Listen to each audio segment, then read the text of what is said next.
I love him so much. Siapa yang nyakitin beliau, nyakitin saya.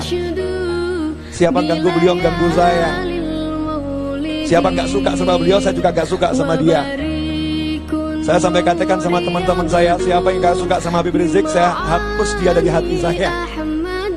Saya hapus dia dari hati saya. Ini Novel bin Muhammad dan Aidrus. Orang kalau cinta harus ngomong. Cinta gak ngomong palsu cintanya. Dan kalau kita di luar ketemu orang juga gitu. Ini orang soleh, ini orang soleh. Orang itu kalau bisa lihat orang lain soleh, berarti dia soleh. Orang kalau bisa ketemu orang lihat ini orang soleh, ini orang baik, berarti yang bisa lihat itu yaitu orang soleh.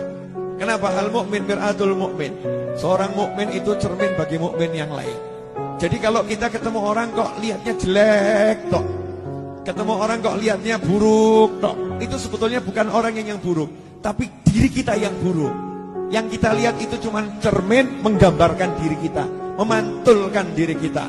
Jadi kalau kita ketemu orang kok ngelek-ngelek orang tersebut, jelek-jelekan orang tersebut, begitu saja hidup kita, naudzubillah min dzalik. Itulah kita sebetulnya. Kita yang buruk, kita yang jelek, itulah diri kita, naudzubillah min dzalik. Ya, yang namanya gelas itu kalau diisi sesuatu, yang keluar ya sesuai isinya. Kalau isinya itu kotoran, ya keluarnya kotoran.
Dijaga akhlaknya, dijaga syariatnya.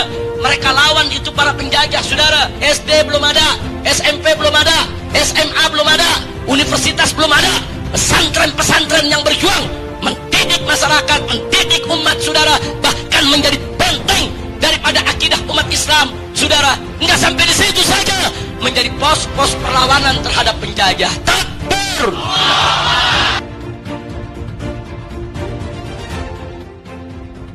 Sebelum SD itu ada, sebelum SMP itu ada, sebelum SMA itu ada. Yang menjadi benteng pendidikan di Indonesia adalah pesantren. Saudara, itu pesantren Sidagiri, pondok pesantren terbesar NU punya di Jawa Timur, saudara.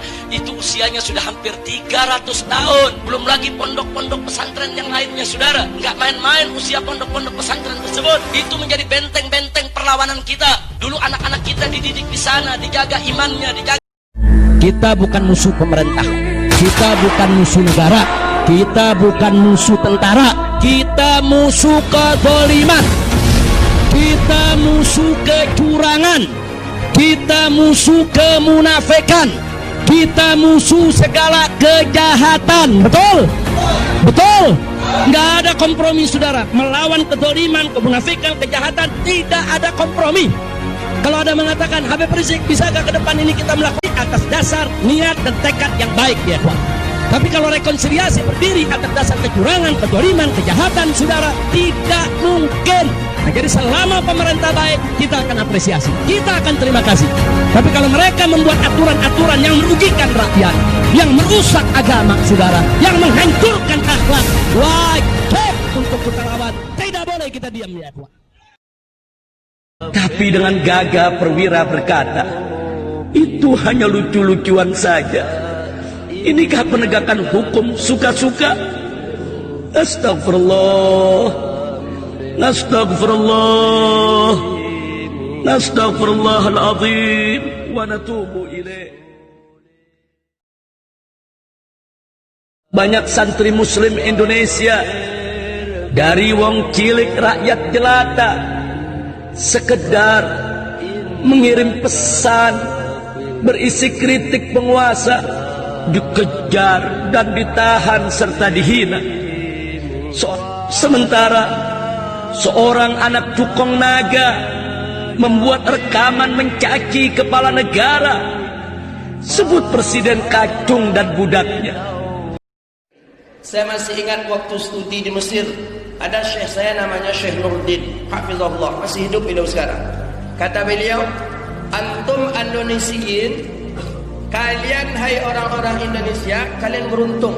Kata beliau, lakum rijalun kal asadin, kalian punya seorang laki-laki tapi seperti singa. Itu kata beliau. Saya masih ingat 2009 beliau mengucapkan itu. Saya ketika itu duduk di hadapan beliau, keturunan Rasulullah, namanya Muhammad Rizik Syihab.